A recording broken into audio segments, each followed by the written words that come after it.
할렐루야, 좋은 아침입니다. 오늘도 사랑하는 성도님들의 삶에 하나님의 은혜와 축복이 함께 하시기를 주님의 이름으로 축원합니다. 오늘의 말씀은 구약성경 에스더서 7장 1절에서 10절까지의 말씀입니다. 왕이 하만과 함께 또 왕후 에스더의 잔치에 가니라.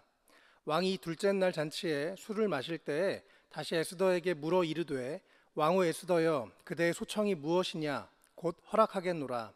그대의 요구가 무엇이냐? 곧 나라의 절반이라 할지라도 시행하겠노라. 왕후 에스더가 대답하여 이르되, 왕이여, 내가 만일 왕의 목전에서 은혜를 입었으며 왕이 좋게 여기시면 내 소청대로 내 생명을 내게 주시고 내 요구대로 내 민족을 내게 주소서. 나와 내 민족이 팔려서 죽임과 도륙함과 진멸함을 당하게 되었나이다. 만일 우리가 노비로 팔렸더라면 내가 잠잠하였으리이다. 그래도 대적이 왕의 손해를 보충하지 못하였으리이다 하니 아하수에로 왕이 왕후 에스더에게 말하여 이르되, 감히 이런 일을 심중에 품은 자가 누구며 그가 어디 있느냐 하니, 에스더가 이르되, 대적과 원수는 이 악한 하만이니이다 하니, 하만이 왕과 왕후 앞에서 두려워하거늘 왕이 노하여 일어나서 잔치자리를 떠나 왕궁 후원으로 들어가니라. 하만이 일어서서 왕후 에스더에게 생명을 구하니 이는 왕이 자기에게 벌을 내리기로 결심한 줄 알미더라. 왕이 후원으로부터 잔치자리에 돌아오니 하만이 에스더가 앉은 걸상 위에 엎드렸거늘 왕이 이르되, 저가 궁중 내 앞에서 왕후를 강간하기까지 하고자 하는가 하니, 이 말이 왕의 입에서 나오매 무리가 하만의 얼굴을 싸더라. 왕을 모신 내시 중에 하르보나가 왕에게 아뢰되, 왕을 위하여 충성된 말로 고발한 모르드게를 달고자 하여 하만이 높이가 50규빗 되는 나무를 준비하였는데 이제 그 나무가 하만의 집에 섰나이다. 왕이 이르되, 하만을 그 나무에 달라 하매 모르드게를 매달려고 한 나무에 하만을 다니 왕의 노가 그치니라. 아멘. 미국 메이저리그 야구에 요기 베라라는 그런 전설적인 선수가 있었습니다. 이 선수가 1973년 7월에 이제 선수로 은퇴를 하고 감독이 되어서 일할 때 그가 이끌고 있던 뉴욕 매츠라는 팀이 6개 팀 중에 9게임 반차로 꼴찌를 하고 있었습니다. 이 9게임 반차를 역전하려면 우리만 10번 이겨서 되는 게 아니고 저쪽에서 다른 팀들도 10번을 지고 우리가 10번을 이겨야 역전할 수 있는 것이었는데요. 이 처참한 상황 가운데 한 기자가 요기베라 감독에게 물었습니다. 감독님, 이번 시즌 이렇게 끝나는 건가요? 그때 그는 이런 멋진 대답을 했습니다. 끝날 때까지는 끝난 것이 아닙니다. 이 인터뷰 이후에 기적적으로 역전을 했고요. 그래서 결국 그해 6팀 중에 1등이 되어서 우승컵을 차지하게 됐습니다. 그리고 이 끝날 때까지는 끝난 것이 아니다라는 이 요기베라의 말은 수많은 사람들에게 회자되는 그런 명언이 되었습니다. 오늘 본문도 이 끝날 때까지는 끝난 것이 아니다라는 그런 말이 생각나게 하는 아주 극적인 내용인데요.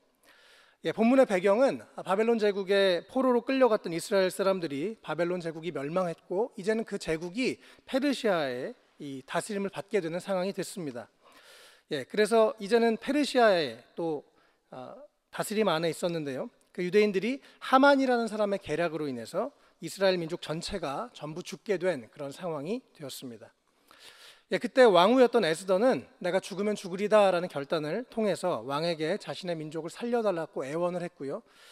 결국 이스라엘 백성들을 죽이려던 하만 자신이 오히려 죽게 되는 그런 내용이 오늘 본문의 내용입니다. 오늘 이 말씀이 우리에게 큰 위로와 소망이 되었으면 좋겠습니다. 현재 우리 상황이 어떻든지 우리의 인생은 아직 끝나지 않았습니다. 하나님은 지금도 살아계시고 역전의 명수이신 하나님이십니다. 오늘 이 시간에는 끝날 때까지는 끝난 것이 아니다라는 제목으로 두 가지 교훈의 내용을 함께 나누도록 하겠습니다. 첫째, 결과를 하나님께 맡기고 우리의 최선을 다하시기를 바랍니다. 오늘 본문 에스더서는 계속해서 이어지는 내용들입니다. 3장에서 당시에 페르시아 제국 2인자로 올라섰던 하만, 이 사람은 자신에게 무릎을 꿇지도 않고 절하지도 않았던 유다인 모르드게를 보고 화가 났습니다. 또 자존심이 상했죠. 그래서 이 악한 하만은 이 모르드게 개인뿐만 아니라 그의 민족이었던 이스라엘 민족 전체를 죽여야겠다 그렇게 계획을 세웠습니다. 그는 교묘하게 왕의 권세를 이용해서 페르시아 제국 전체에 이제 이스라엘 사람들을 죽일 날을 다 정하고 또 왕의 이름으로 페르시아 제국 전체에 명령과 조서를 내려 보냈습니다.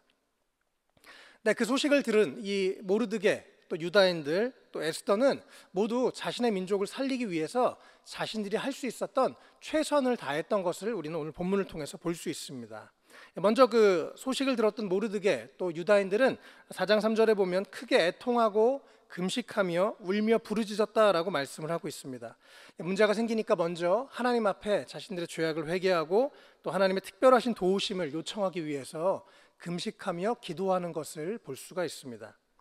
또한 수산성에 있는 유다인들은 이 모르드게의 이야기를 듣고 3일 동안 밤낮 먹지도 않고 마시지도 않고 금식을 합니다. 하나님께서 이 에스더 왕후를 통해서 이 문제를 해결해 달라고 그렇게 함께 금식하는 모습을 볼 수가 있습니다. 사랑하는 성도 여러분, 혹시 어려운 일을 당하고 계십니까? 우리가 해결할 수 없는 문제가 있으십니까? 모든 문제를 해결하실 수 있는 전능하신 하나님께 우리가 기도하면 좋겠습니다. 먼저 우리 자신을 하나님 앞에서 돌아보고 우리가 회개하면서 특별히 우리가 그냥 기도가 안 되면 작정기도, 금식기도, 철야기도, 새벽기도 무엇이든 어떻게든 최선을 다해서 기도하는 우리가 되었으면 좋겠습니다. 예레미야 33장 3절에 너는 내게 부르짖으라 내가 내게 응답하겠고 내가 알지 못하는 크고 은밀한 일을 내게 보이리라 이렇게 말씀하셨는데요. 우리가 최선을 다해서 기도하면서 부르짖을 때 반드시 하나님께서는 우리의 기도에 응답하시는 분이십니다. 또 문제를 해결하시는 기적을 베푸실 수 있는 분이신 것을 우리가 꼭 기억하셨으면 좋겠습니다. 또한 이 삼촌이었던 모르드게는 자신이 할 수 있는 최선을 다합니다. 그래서 왕후가 된 자신의 조카 에스더에게 이야기를 하죠. 당시 왕에게 허락받지 않고 왕에게 나아가면 죽임을 당할 수도 있는 상황이었는데요.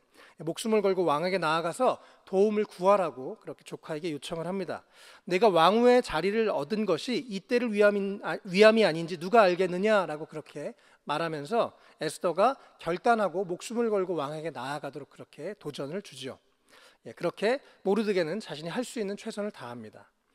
또 이 모르드게의 이야기를 듣는 에스더도 4장 16절에서 이렇게 대답합니다. 당신은 수산에 있는 유다인들 다 모으고 나를 위하여 금식하되 밤낮 3일을 먹지도 말고 마시지도 마소서.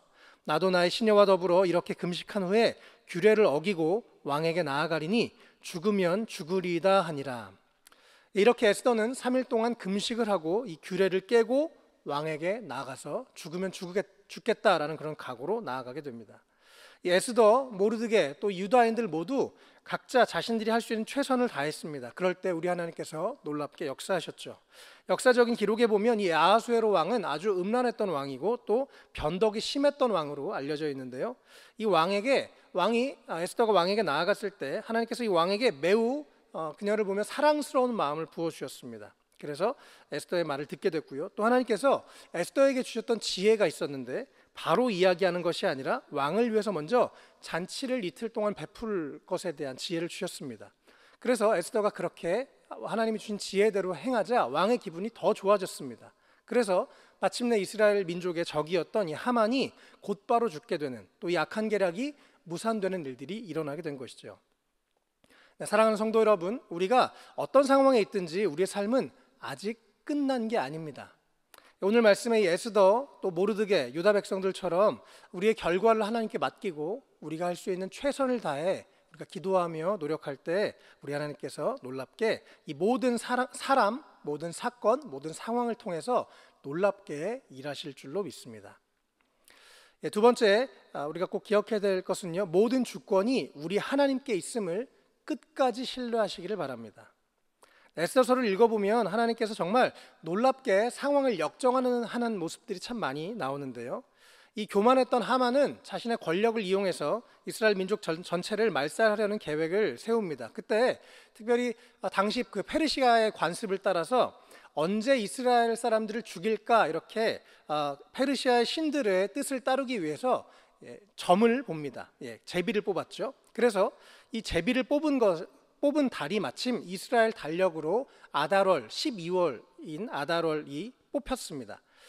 이 제비를 뽑은 날부터 실제로 죽이기로 한 날까지 11개월의 시간이 있었기 때문에 이 모르드게나 에스더가 충분히 이 하만의 계략을 무너뜨릴 수 있는 그런 시간을 오히려 벌게 됐습니다. 그리고 이 11개월 사이에 결국 이 계략을 세웠던 하만이 오히려 죽게 되죠. 더 재밌는 것은 이 원래 죽임을 당할 뻔했었던 이 아달월 13일 이 날이 결국 이스라엘 백성들에게는 승리와 기쁨의 날이 되었습니다. 그리고 14일과 15일, 아달월 14일과 15일은 축제의 날로 그렇게 바뀌게 되었습니다.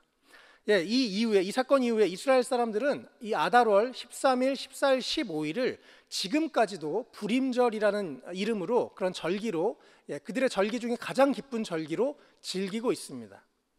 이 불임절에 불임이라는 단어가 원래 이 페르시아 말로 제비, 운명 이런 뜻인데요. 제비를 뽑았던 그날, 하만이 제비를 뽑아서 이스라엘 사람들을 죽이려고 했었던 그날이 오히려 이스라엘 백성들에게는 하나님의 구원을 경험했던 기쁨의 축제의 날로 바뀌게 된 것입니다. 우리 하나님께서는 이 페르시아의 신들의 이름으로 제비를 뽑았었던 그날을 이렇게 놀랍게 역전하셔서 뒤집으셔서 이 죽음의 날이 축제의 날로 바뀌게 하셨습니다.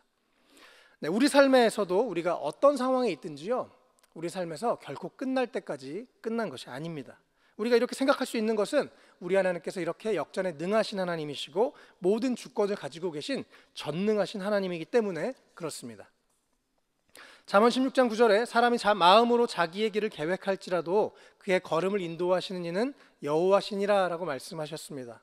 또 마태복음 10장 29절에 참새 2마리가 한 아사리온에 팔리지 않느냐, 그러나 너희 아버지께서 허락하지 아니하시면 그 하나도 땅에 떨어지지 아니하리라 라고 말씀하셨습니다. 하나님께서 허락하시지 아니하면 아무 일도 일어나지 않게 되는 것입니다.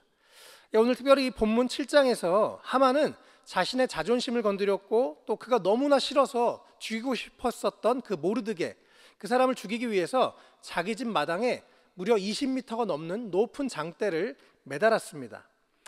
그런데 바로 오늘 본문에 보면 이 에스더가 아하수에로 왕에게 자신의 민족을 죽이려는 그 악한 계략을 꾸미는 자가 바로 이 악한 하만입니다 라고 이야기를 하자 왕이 분노를 했죠. 그리고 왕이 화가 나서 잠시 그 잔치 자리를 떠났다가 다시 돌아왔는데, 그때 이 하만은 자기가 죽을 것 같으니까 에스더에게 막 자기를 살려달라고 애원을 하고 있었습니다. 그런데 이 왕이 돌아왔을 때 그 마치 하만이 이 왕후 에스더에게 추근덕대는 그런 모습으로 보였던 것입니다. 그래서 이 왕이 더 화가 났죠. 그리고 당장 하만을 죽여라 라고 명령을 하고 자신의 집에 자신이 미워했던 모르드게를 죽이려고 했었던 그 장대에 결국 하만 자기 자신이 달려서 죽게 되는 그런 모습을 우리가 보게 됩니다. 사실은 좀 이해가 안 되기도 합니다. 자신이 다스리는 그 제국의 2인자였던 하만을 변명 한마디 들어보지도 않고 곧장 죽이게 되었던 이 왕 아하수에로, 이 모든 것, 하나님께서 이 모든 것을 사용하셔서, 이 모든 환경을 사용하셔서 이렇게 하만을 벌하시고 이스라엘 백성들을 구원하신 것을 우리가 볼 수 있습니다. 이 장대에 매달려서 모르드게가 아니라 하만이 달려 죽은 이 모습을 우리가 묵상하다 보면 우리가 사실 예수님께서 십자가에 매달려 돌아가신 모습을 우리가 묵상하게 됩니다. 이 사탄은 하만처럼 이 가룟 유다와 당시의 유대인 종교 지도자들, 거짓 증인들을 통해서 하나님의 아들 예수님을 가장 잔인했던 방법으로 사형틀이었던 십자가에 매달려 못 박혀서 죽게 했는데요. 그 사탄은 그래서 이제 자신이 승리한 줄로 착각을 했습니다. 그러나 예수님께서는 그 십자가에 달리셔서 보배로운 피를 흘리시면서 우리의 죄를 용서해 주셨고 우리 대신 저주를 받아서 이제 우리에게 영원한 승리와 자유를 허락해 주셨습니다. 무엇보다 죽음의 권세를 이기시고 부활하셔서 사탄의 권세를 짓밟으시고 이제 죽음의 권세를 파하시고 우리에게 부활과 영원한 승리의 왕이 되셨습니다. 골로새서 2장 14절 15절에요. 우리를 거스르고 불리하게 하는 법조문으로 쓴 증서를 지우시고 제하여 버리사 십자가에 못 박으시고 통치자들과 권세들을 무력화하여 드러내어 구경거리로 삼으시고 십자가로 그들을 이기셨느니라 라고 말씀하시고 계십니다. 예수님께서 이렇게 십자가로 사탄의 모든 우리를 향한 정죄를 무력화하시고 또 악한 영들을 무력화하시고 십자가로 승리하셨습니다. 십자가는 이제 우리에게 이 사랑과 용서와 구속과 대속의 또 승리의 상징이 된 것이죠. 우리 예수 그리스도의 십자가로 인해서 영원한 승리를 얻은 자들이 우리가 되었습니다. 사랑하는 성도 여러분, 우리의 삶은 결코 끝난 것이 아닙니다. 이 세상에서 어떤 어려움을 당하든지 상관없이 우리는 하나님의 존귀한 자녀들이고요. 또 예수 그리스도의 십자가는 이미 우리에게 영원한 승리를 주셨습니다. 또한 이 땅에서 사탄이 우리를 아무리 넘어뜨리려고 달려들지라도 이 세상의 모든 주권이 우리 하나님께 있음을 끝까지 신뢰하시기를 바랍니다. 로마서 8장 28절에 우리가 알거니와 하나님을 사랑하는 자 곧 그의 뜻대로 부르심을 입은 자들에게는 모든 것이 합력하여 선을 이루느니라 이렇게 말씀하시는데요. 하나님께서는 모든 것을 합력하여 선이 되게 하시는 분이십니다. 또 우리가 원수의 목전에 있을 때 그곳에서 상을 베푸시는 좋으신 하나님이십니다. 우리에게 지금 혹시 고통과 어려움 가운데 있는 분들이 계시다면 우리의 이 고통의 날이 기쁨의 날로 바뀌게 될 줄로 믿습니다. 우리의 삶에 힘들었던 사건들이 다른 사람들을 위로하고 치유하고 회복하는 그런 치유의 약재료가 될 줄로 믿습니다. 우리 삶의 어려운 시간들이 오히려 하나님의 살아계심을 경험하게 되고 간증하게 되는 그런 시간이 될 줄로 믿습니다. 우리 삶에 놀라운 역전을 베푸실 하나님을 오늘도 우리가 기대하며 믿음으로 승리하시기를 주님의 이름으로 축원합니다. 다 같이 기도하시겠습니다. 사랑과 은혜가 충만하신 하나님 아버지, 성경 말씀 가운데 역사하셨던 하나님께서 지금도 우리와 함께 하시는 하나님이신 것을 우리가 믿습니다. 우리가 어떤 상황 가운데 처해 있든지 주님을 바라보며 우리가 할 수 있는 최선을 다할 수 있도록 성령님 도와주십시오. 또한 만물을 창조하시고 역사를 주관하시는 우리 하나님께 하나님에 대한 더 큰 믿음을 우리 가운데 부어주셔서 우리가 끝까지 하나님의 주권을 신뢰하도록 우리에게 더 큰 믿음으로 함께 해주십시오. 주님께서 우리의 모든 삶을, 모든 상황을, 모든 관계를, 모든 앞길을 다스리시고 인도하셔 주십시오.